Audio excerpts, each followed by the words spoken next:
Llévame a donde vas.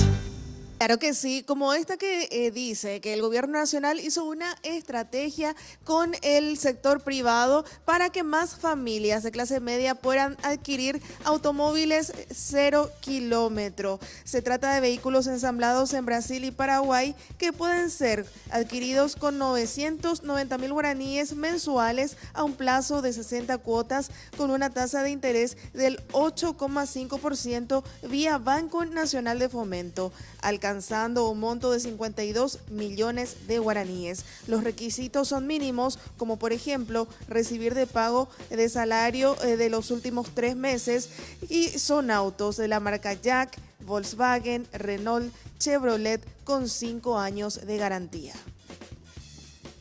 ¿Por qué no lo hicimos antes? Porque como yo expliqué ayer en algunos medios, cuando asumimos el gobierno en Paraguay no se montaban vehículos de 4 ruedas. Entonces no podíamos hacer una promoción de lo que queríamos hacer, que es la industria paraguaya con la industria brasileña.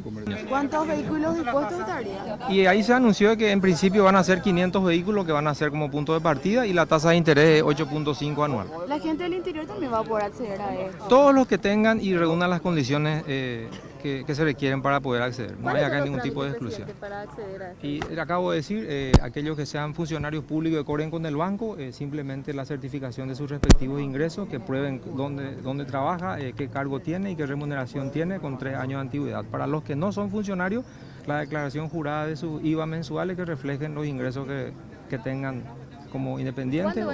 Por eso pedimos como Cámara hoy que se implemente lo antes posible la ley vigente 5.857 del 17, que establece normas para la matriculación de vehículos automotores. Esto permitirá vender los vehículos 0 kilómetros ya con su chapa definitiva. Llévame a donde vas.